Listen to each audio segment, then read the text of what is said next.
degdeg daawadayaal Ramadaan Kariim ayaan idin leeyahay waqtiga idin tahayba wacan ciidanka xoogga dalka Soomaaliyeed ayaa howlgalladii ugu cuslaa waxa ay ka sameeyeen deegaano iyo tuulooyin dhaca gobolada Shabeellaha Dhexe iyo Hiiraan bal marka hore nala daawada ciidanka xoogga dalka Soomaaliyeed oo duulaankii ugu cuslaa ku qaaday deegaano aan ka fogeyn Mabaax iyo Muqliga oo u dhaxaya degmooyinka Hiiraan iyo gobolka Shabeellaha Dhexe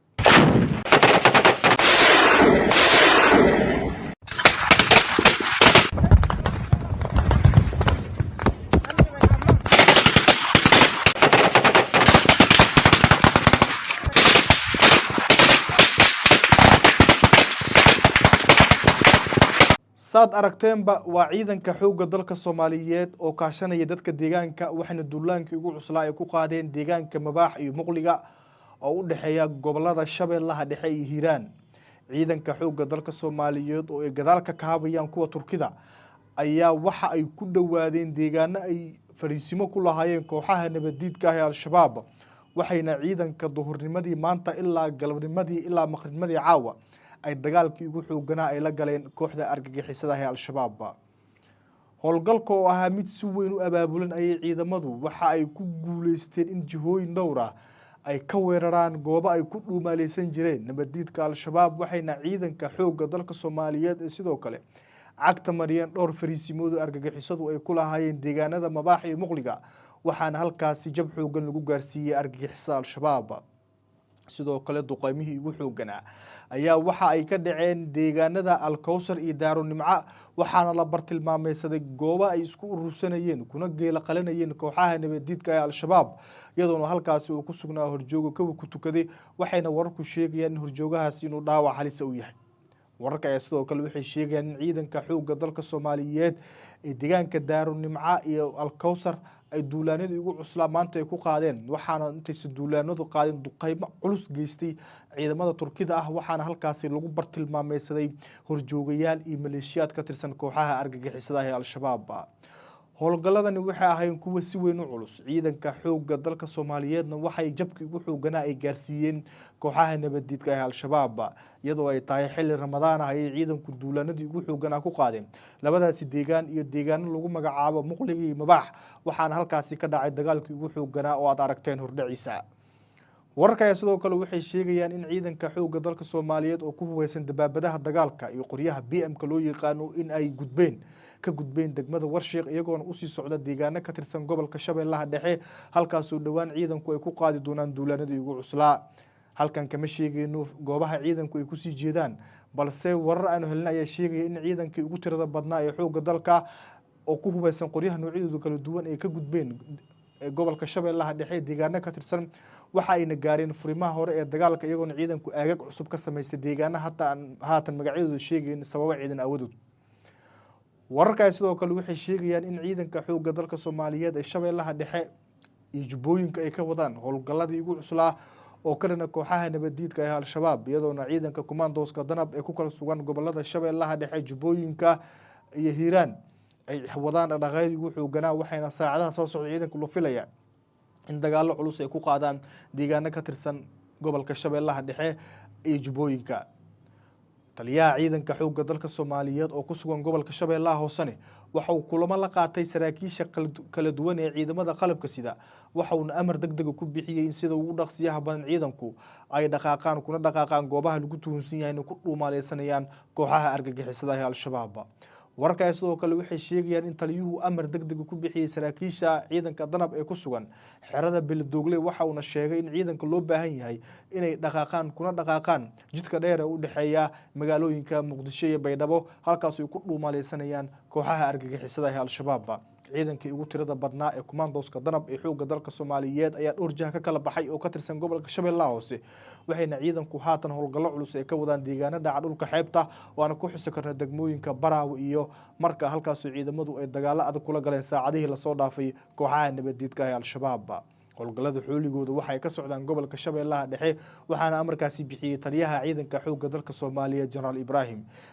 oo haatan ku sugan gobolka Shabeellaha Hoose ayaa wada abaabuladii ugu xooganaa oo ka dhana kooxaha argagixisada ee al-shabaab. wararka haatan ay helin ayaa waxay sheegayaan in diyaaradaha dagaalka Turkiga ee maqribnimadii caawa ay duqeymo culus ka geysteen qaybo ka mid ah gobolka Shabeellaha Dhexe halkaas oo ay ku dhuumaaleysanayeen kooxaha nabadiidka ee al-shabaab. hordhaca muuqaaladana wasaad ku aragteen diyaaradahaasi waxa ay duqeeyeen goobaha ay ku dhuumaaleysan jireen cadowga argagixisada, waxayna haatan warku sheegayaan in ciidanka xoogga dalka Soomaaliyeed ay dagaalkii ugu adkaa maqribnimadii caawa ilaa haatan oo soconayana ay ka wadaan deegaano ka tirsan gobolka Shabeellaha Dhexe, khaasatan tuulooyin aan ka fogeyn deegaanka Daarunimca iyo deegaanka Alkowthar ee ka wada tirsan gobolka Shabeellaha Dhexe.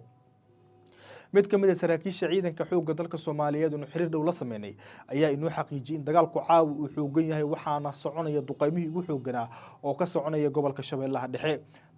dadka degan deegaanada haatan lagu dagaalamaya ayaa inoo xaqiijiyay in dhagahooda ay ku maqlayaan hugunka waaweyn ay ridayaan diyaaradaha dagaalka iyo madaafiicda goobta oo isdhaafsan ama ay ridayaan ciidanka xoogga dalka Soomaaliyeed iyo qoryaha BM-ka loo yaqaan oo toos ugu hoobanaya goobaha ay ku dhuumaaleysanayaan argagixisada al-shabaab.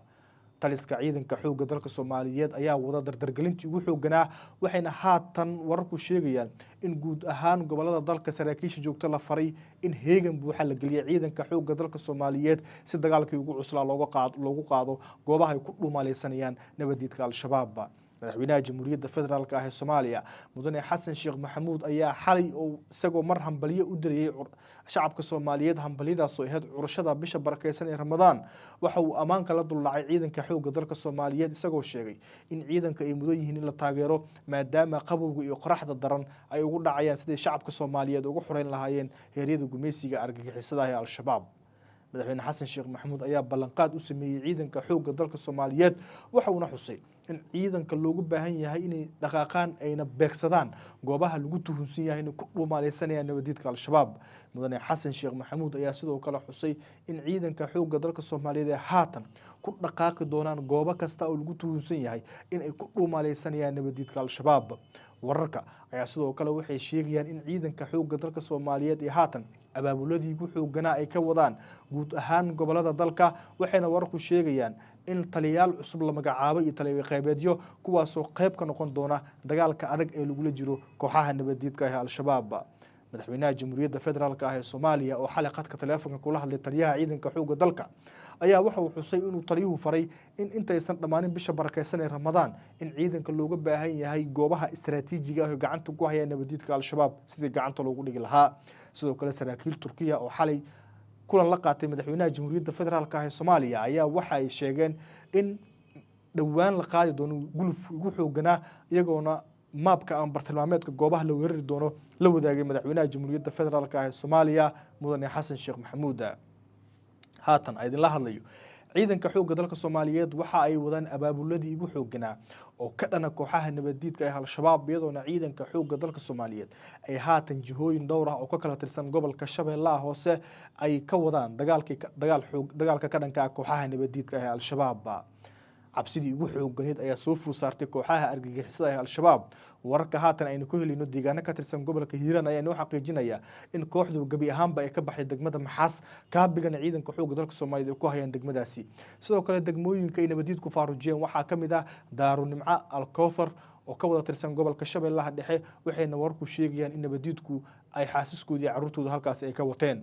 jubbooyinka ayaa ka mid ah goobaha qaar ee ka baxay nabadiidka. haatan wararkan helin ayaa sheegaya in ilaa dhowr deegaan oo ka tirsan gobolka Jubbada Hoose ay guud ahaanba iskaga baxeen kooxaha argagixisada ee al-shabaab, iyadoona ka cabsi qaba duulaanada xoogan ee ciidanka xoogga dalka Soomaaliyeed ay ku soo qaadayaan goobaha ay ku dhuumaaleysanayaan nabadiidka al-shabaab. taliska ciidanka xoogga dalka Soomaaliyeed ayaa dardargelin weyn waxa uu ku sameeyay ciidanka xoogga dalka Soomaaliyeed, waxayna ciidanku amar degdeg ugu bixiyeen dhaqaaqaan. taliska ayaa dhawaan 500 oo askari waxa uu ka saaray liiska ciidanka xoogga dalka Soomaaliyeed. 500na waxay ahaayeen ciidan sida la sheegay si weyn u isticmaali jiray maandooriyaha. taliska ayaa waxa uu sheegay in ciidanka xoogga dalka Soomaaliyeed tayeen fiican lagu sameyn doono inta aysan dhammaan bisha barakeysan ee Ramadaan, waxaana ciidanka haatan abaabuladii ugu xooganaa ay ka wadaan guud ahaan gobolada dalka. howlgalladani waxa ay yihiin kuwo saf ballaaran ku socda, waxaana loo bixiyay howlgalka seefta qarsoon, waxayna wararku sheegayaan in howlgalladani ay si toos uga wada bilaaban doonaan maalmaha ama saacadaha soo aadan gobolada dalka, iyadoona ciidamadii ugu badnaa loo kala daabulay deegaanada Mudug, Galgaduud, Shabeellaha Dhexe, Shabeellaha Hoose, Hiiraan iyo jubbooyinka. gada ayaa ka mid ah goobaha sidoo kale ciidamadu la geeyey iyo gobolada baay iyo bakool waxaana guud ahaan goobihii aan soo sheegnay fariisimo qarsoon ku leh kooxaha argagixisada ee al-shabaab deegaano koobanna waa ay ka joogaan halkaasi madaxweynaha jamhuuriyadda federaalk ah ee soomaaliya mudane xasan sheekh maxamuud ayaa wacad ku maray in inta aan la gaarin bisha barakeysan ee ramadaan in lasoo afjari doono guud ahaan goobaha ay ku dhuumaaleysanayaan argagixisada al-shabaab wuxuuna madaxweynaha jamhuuriyadda federaalk ah ee soomaaliya xusay in ciidanka xoogga dalka soomaaliyeed heegan buuxa la geliyo si dagaalkii ugu cusub loogu qaado goob kasta oo ay joogaan nabadiidka al-shabaab daawadayaal wuxuu kusoo kordhaa xogaha ku aadan howlgallada ay wadaan ciidanka xoogga dalka soomaaliyeed janalkana aad ka daawan doontaan fadlan hadduu muuqaalka kusoo gaaro meel dheer inoo gaarsii janalkana subscribe inoo leh